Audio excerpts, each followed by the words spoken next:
अस्सलाम वालेकुम dear viewers. कल का जो वीडियो था उसमें हमने पढ़ा था सिटीरियो सिलेटेड कॉलम एब्सोल्यूट, वो आधा ही पढ़ा था। उसकी फंक्शन क्या है वो हम आज देखेंगे इस वीडियो में। सिटीरियो सिलेट हमने कल पढ़ा था। सिटीरियो सिलेटेड बेटा stereocilia, cilia mean the hair like structures. जहां पे हमने पढ़ा था सिटीरियो सिलेटेड, सिटीरियो सीलिया जो हमने पढ़ा था, these are actually the large large pointed structures, large pointed structures. अगर कॉलमनर सेल्स के ऊपर लार्ज पॉइंटेड स्ट्रक्चर्स होंगे तो इनको हम बोलते हैं सिटीरियोसीलिया। अब इस वाले टिश्यू को हम बोलते हैं सिटीरियोसीलिएटेड कॉलमनर एपिथेलियम, क्योंकि इन कॉलमनर सेल्स के ऊपर जो है फ्री सरफेस के ऊपर ये सिटीरियोसीलिया प्रेजेंट है। दीज लार्ज पॉइंटेड स्ट्रक्चर जो है वो बेटा प्रेजेंट है।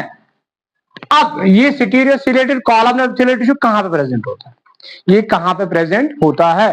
ये हमारी बॉडी में रिप्रोडक्टिव सिस्टम जो है एपिडाइडिमिस, और जब हम मेल रिप्रोडक्टिव सिस्टम को पढ़ते हैं एपिडाइडिमिस या वासा डिफरेंस, दो ऐसी जगहों पे प्रेजेंट होते हैं।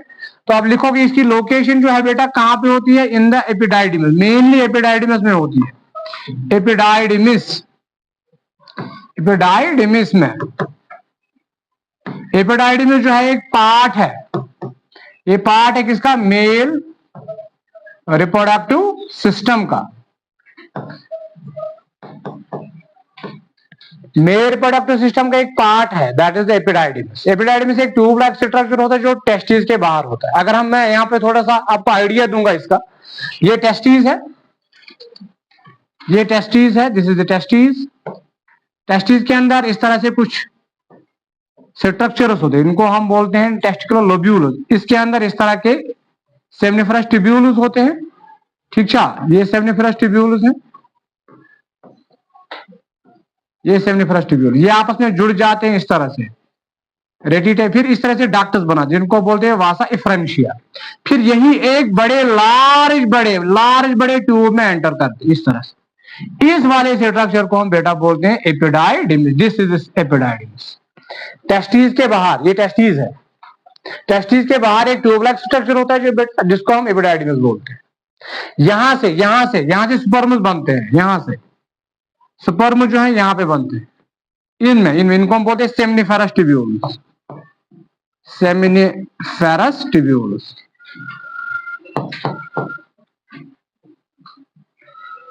टेस्टिस के अंदर ये सेमिनिफेरस ट्यूब्यूल्स है, tube like coiled tube like structure, ये यहां पे स्पर्म की प्रोडक्शन होती है। अब मैंने कहा कि ये जो सिटीरियोसीलिएटेड जो है ये कहां पे प्रेजेंट होते हैं? इन द एपिडाइडिमिस, यानी यहां पे इनकी वॉल के अंदर इस तरह से। ये मैंने कॉलमनर सेल्स बनाए, उनके सरफेस के ऊपर इस तरह के ये पॉइंटेड स्ट्रक्चर्स है। ये मैंने और एक सेल बनाई, ये बना मेक सेल, यहां पे इस तरह से पॉइंटेड स्ट्रक्चर्स हैं। सिटीरियोसिलिया करेंगे क्या? सिटीरियोसिलिया करेंगे क्या? दे will increase the surface area. जिस तरह से हमने पढ़ा था माइक्रोविलाई, माइक्रोविलाई एक फिंगर लाइक स्ट्रक्चर्स होते थे जो बेटा क्या करते हैं? सरफेस एरिया को इंक्रीज करते थे। ये भी तो उसी के जैसे है ना माइक्रोविलाई के, but they are somewhat pointed. तो ये भी क्या करेंगे? They will increase the surface area. तो सरफेस एरिया जब इंक्रीज होगा तो उससे क्या होता है? एब्जॉर्प्शन। जैसे कि माइक्रोविलाई हमने पढ़ा था, स्मॉल इंटेस्टाइन के अंदर वो breast border epithelial tissue present था, वो माइक्रोविलाई इनके ऊपर प्रेजेंट थे, तो वैसे सरफेस एरिया इंक्रीज होता था और वो एब्जॉर्ब करते थे ज्यादा से ज्यादा न्यूट्रिएंट्स। इसी तरह पीसीटी में भी हमने पढ़ा था, पीसीटी में ब्रेस्ट बॉर्डर बट क्यूबॉइडल होता है, वहां पे वो essential substance like glucose, like amino acids को एब्जॉर्ब करता है। तो कहने का मतलब ये माइक्रोविलाई जैसे स्ट्रक्चर जो थे सरफेस एरिया को इंक्रीज करते, इससे क्या होता है? इससे एब्जॉर्प्शन ज्यादा से ज्यादा होती। अब इसी तरह यहां पे भी तो ये माइक्रोविलाई के जैसे ही है, इनको हम बोलते हैं stereocilia. They are large pointed like structures, they will also increase the surface area. ये भी सरफेस एरिया को इंक्रीज करेंगे। अब ये करते क्या? यहाँ पे करेंगे क्या? देखो बेटा, यहाँ पे ये प्रेजेंट है, this is there stereociliated columnar, simple columnar epithelial tissue यहाँ पे प्रेजेंट है। अब इनकी फंक्शन क्या रहती है? देखो बेटा, स्पर्म जो है यहाँ से बनेंगे और वो यहाँ पे स्टोर होते हैं, स्टोरेज, स्टोरेज यहाँ पे एपिडाइडिमिस में स्टोरेज होती है, स्टोरेज ऑफ स्पर्म्स। स्पर्म जो है वो स्टोर रहता है कहां पे? एपिडाइडिमिस में। अब आपको पता ही है कि हर रोज जो है एक इंडिविजुअल जो स्पर्मेटोजेनेसिस होती है, टेस्टोस्टेरोन जो बना at the age of puberty, puberty जब आती है कि मेल के अंदर टेस्टोस्टेरोन बनता है तो स्पर्म की फॉर्मेशन स्टार्ट होती है। अब इस स्पर्म जो दिन में भी बनते हैं, कंटिन्यूसली हर दिन बनते रहते हैं।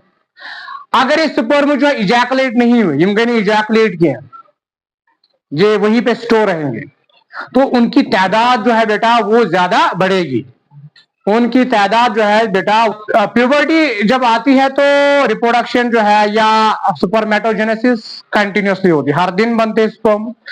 तो अगर ये बाहर नहीं निकलेंगे, इनका सिंह जमा थी, तो ये जमा वहीं पे रहेंगे और इनकी जो डेथ होती है, ये जिंदा रहते हैं फॉर अबाउट 3 to 4 months या 5 months के लिए। अगर इस दौरान इस आदमी ने शादी नहीं की या इजैकुलेशन के, तो ये स्पर्म जो है इनकी क्या होगी, 4 या 5 महीने के बाद डेथ होगी।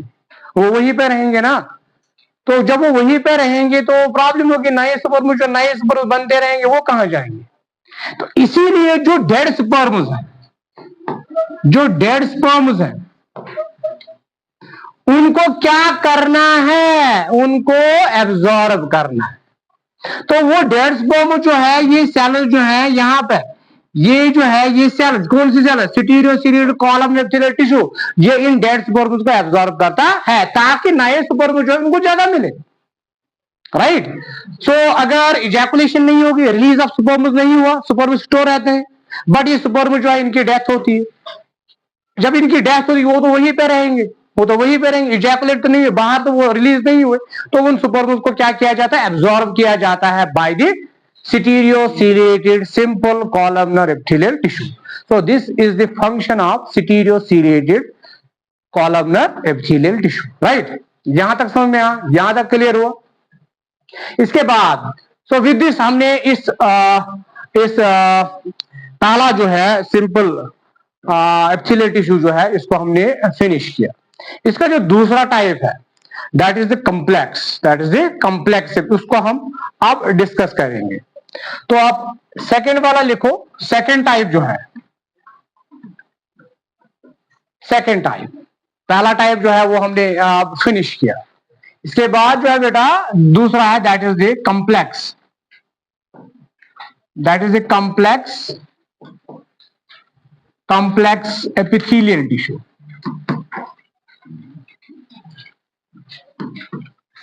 कॉम्प्लेक्स एपिथेलियल टिश्यू, और इसको हमने और एक नाम दिया था स्ट्रैटिफाइड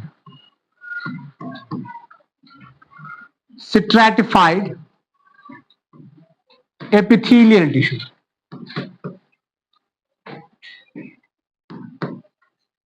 कॉम्प्लेक्स एपिथेलियल टिश्यू और स्ट्रैटिफाइड एपिथेलियल टिश्यू, मैंने आपको बताया था कि स्ट्रैटिफाइड और कॉम्प्लेक्स वो टिश्यू होता है, it is that type of tissue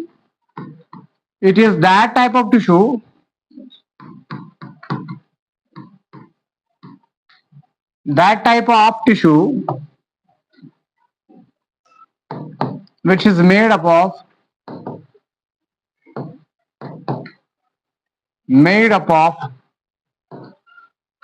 many layer of cells,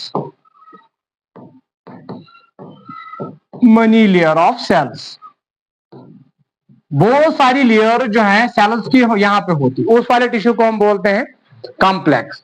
हमने सिंपल में पढ़ा था एक ही लेयर होती है सेल्स की, that is simple epithelial tissue. अब यही लेयर जो है, बहुत सारी लेयर जब सेल्स की होंगी तो उस वाले टिश्यू को हम बोलते हैं कॉम्प्लेक्स एपिथेलियल टिश्यू और स्ट्रैटिफाइड एपिथेलियल टिश्यू। यानी इस तरह से मैं अगर बनाऊंगा, इस तरह से बहुत सारी लेयर्स बनानी है, ये मैंने बनाई, ये एक लेयर है, ये एक लेयर है, इस तरह मैं दूसरी लेयर बनाऊंगा,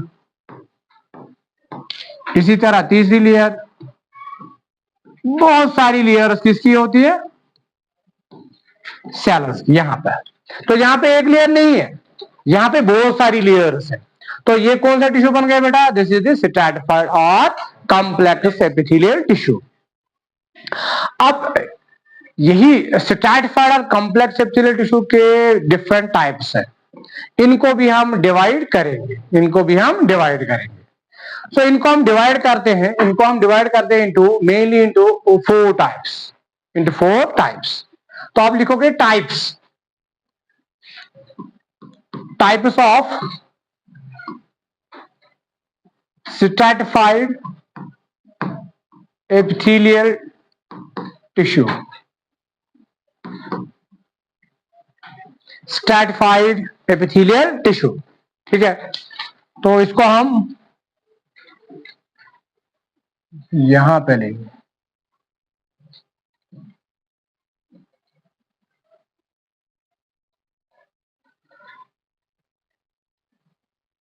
यहां पे लेंगे। पहला टाइप जो हम लिखेंगे दैट इज द stratified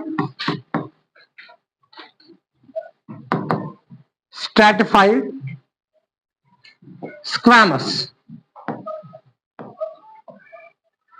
यहां पर फिर से squamous आया, stratified but squamous, stratified squamous epithelial tissue. This one is the most important one. ये पहला टाइप जो मोस्ट इंपॉर्टेंट, स्ट्रैटिफाइड, जहां पे मैं ऐड मैंने किया stratified then squamous epithelial tissue. Second type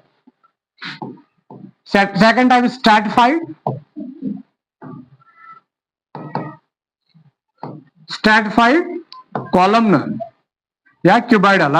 पहले क्यूबॉइडल लिखो, stratified cuboidal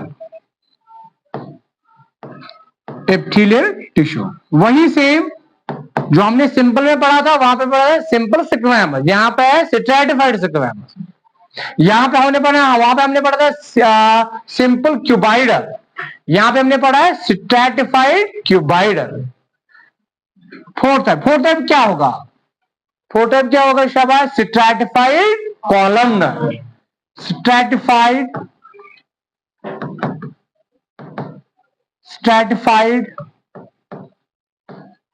columnar epithelial tissue. Stratified then columnar को ऐड करना है। And last one, important one, जो इंपॉर्टेंट वन इसका है, इंपॉर्टेंट वन यहां पे मैं इसको यहां से इरेज करूंगा, यहां से important one that is the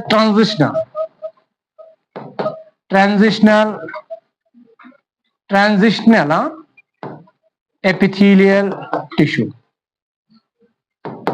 तो 4 टाइप्स हैं, these are the 4 types of the epithelial tissue. पहला type stratified squamous epithelial tissue, second type stratified cuboidal, then stratified columnar and the transitional epithelial tissue। पहला और last वाला जो है most important, इन्हीं में से क्वेश्चन आते हैं, इंटरनेट में भी इस तरह के क्वेश्चन पूछे जाते हैं about the stratified squamous and the transitional epithelial tissue। ये मुझे इंपॉर्टेंट, ये दो इंपॉर्टेंट, राइट। अब हमने नाम लिया है stratified squamous, stratified cuboidal, stratified columnar and transitional epithelial tissue। पहला जब हम देखेंगे ना, पहले मैं देखूंगा, मैं बनाऊंगा ये स्ट्रैटिफाइड को। स्ट्रैटिफाइड मैंने ये भी कहा कि इसमें बहुत सारी क्या होती है बेटा, लेयर्स होती है।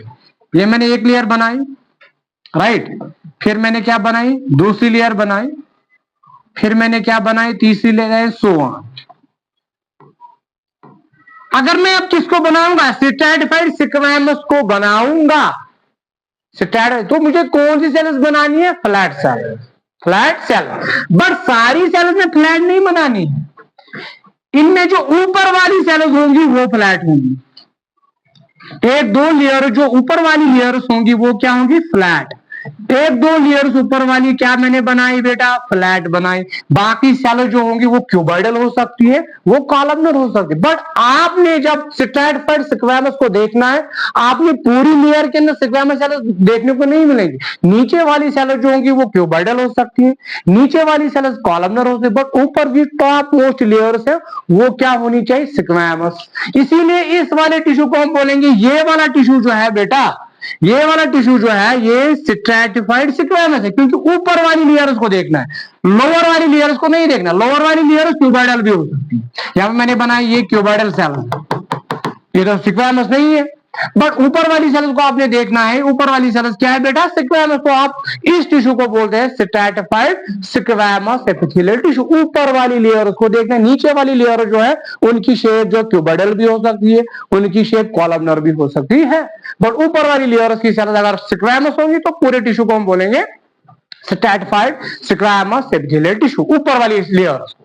इधर अगर मैं क्यूबोइडल बनाऊंगा तो ऊपर वाली सेल्स क्या होनी चाहिए, क्यूबोइडल, नीचे वाली कॉलमनर भी हो सकती है, राइट। तो इसी तरह से जहां अगर कॉलमनर बनो तो ऊपर वाली लेयर्स क्या होनी चाहिए, कॉलमनर होनी, ऊपर वाली लेयर्स क्या होंगी, कॉलमनर। तो यहाँ पे मैंने पहला वाला बनाया, that is the stratified squamous epithelial tissue. तो ऊपर वाली टॉप मोस्ट लेयर यहाँ पे कौन सी है, फ्लैट सेल, ये वाली सेल फ्लैट। अब बेटा ये जो ये lower most cell, lower most layer है, ये वाली लेयर, ये वाली लेयर, ये वाली नीचे वाली लेयर जो है ना बेटा, ये वाली लेयर, ये वाली लेयर, इनकी सेल जो होती है, इस वाली लेयर को हम बोलते हैं स्ट्रैटम जर्मिनेटिवम। लोअर मोस्ट लेयर जो है इस एपिथेलियल टिश्यू की, इस लेयर जो है, ये जो लोअर मोस्ट लेयर है बेटा, इस वाली लेयर को हम बोलते हैं स्ट्रैटिफाइड, स्ट्रैटम, स्ट्रैटिफाइड नहीं, स्ट्रैटम जर्मिनेटिवम। ये लोअर मोस्ट जो है ना लेयर बेटा, ये लोअर मोस्ट लेयर जो सेल्स की है, इसको बोलते हैं स्ट्रैटम जर्मिनेटिवम। अब ये कौन सी लेयर है, ये क्या नाम है, स्ट्रैटम जर्मिनेटिवम। एक्चुअल में ये एक ऐसी लेयर है जो सेल्स जो है ये बाकी लेयर्स को बनाती है। ये सेल्स ही डिवाइडिंग सेल्स है और बाकी लेयर्स को बनाती है। यानी अगर मैं एक सेल यहां पे लूंगा, ये वाली सेल, लेट सपोज मैंने ये वाली सेल यहां पे रखी, ये वाली सेल यहां पे रखी, मैंने कहा कि ये स्ट्रैटम जर्मिनेटिवम ये लोअर मोस्ट लेयर है सेल्स की, जो क्या होती है, जो डिवाइड होती है, और डिवाइड होके क्या बनाएंगे, बहुत सारी लेयर्स बनाएंगे। यानी ये सेल जो है ये डिवाइड होगी, इस सेल को बनाएंगे, फिर ये सेल बनेगी, फिर ये सेल बनेगी। इस तरह ये सेल भी डिवाइड होगी और इन लेयर्स की सेल्स को बहुत सारी सेल्स क्या बनेंगी, लेयर्स में बनेंगी ना। जब ये सेल डिवाइड होगी तो नई सेल्स बनेगी, ये सेल डिवाइड होगी तो नई सेल्स बनेगी, इस तरह से लेयर्स बनती। तो वही लेयर टिश्यू को जो जिसमें बहुत सारी लेयर सेल्स भी होंगी तो उसी को हम बोलते हैं स्ट्रैटिफाइड। अब ये जो लेयर नई सेल्स कहां से आती है, दे केम फ्रॉम द स्ट्रैटम जर्मिनेटिवम। इस वाली लेयर से वो आती है, ये डिवाइडिंग सेल्स है, ये डिवाइड होती हैं। तो मैंने एक सेल ली, यहाँ पे एक सेल, ये क्या होगी बेटा, ये बेटा डिवाइड होगी, ये बेटा डिवाइड होगी, ये वाली लेयर, ये सेल डिवाइड होगी। ये कितनी सेल्स में, ये कितनी सेल्स बनाएंगी, दो, ये दो सेल्स मैंने बनाई यहाँ पे। तो इस सेल से कितनी सेल्स बन गई, दो। एक तो ये खुद है और इसने क्या बनाई, ए और एक नई सेल बनाई, बनाई ना। अब देखो ये सेल, यही सेल तो डिवाइड हुई ना, आ गई ये और ये सेल। अब यही सेल बेटा, यही सेल फिर से क्या होगी, डिवाइड होगी। तो ये सेल फिर से डिवाइड, ये सेल यहाँ पे है, ठीक है, ये डिवाइड, उसने नई सेल बनाई तो वो यहाँ पे आएगी, है ना। ये सेल कहाँ पे आएगी, ये सेल ऊपर जाएगी, ये सेल ऊपर जाएगी यहाँ पे, ये सेल यहाँ पे आएगी। इस वाली सेल ने दो नई सेल पर, एक ये और एक ये, और ये सेल कहां चली जाएगी, ऊपर, राइट। इस तरह अगर मैं फिर से यहां से ये वाली सेल, ये वाली सेल, ये वाली सेल फिर से क्या बनाएगी, नई सेल बनाएगी, एक और दो बन गई ना। इस सेल ने कितनी बनाई, ये और ये सेल यहां पे आएगी ना, और ये सेल इससे ऊपर चली जाएगी। इस तरह से नई नई सेल्स बनती है, कहां से, फ्रॉम द स्ट्रैटम जर्मिनेटिवम। ये ऐसी लेयर है सेल्स की जिनमें सेल्स क्या होती है, डिवाइड होती है और नई सेल्स को जन्म देती है, राइट। सो इस स्ट्रैटिफाइड स्क्वैमस एपिथेलियल टिश्यू को हम नए लेक्चर में अब इसको कंटिन्यू करेंगे।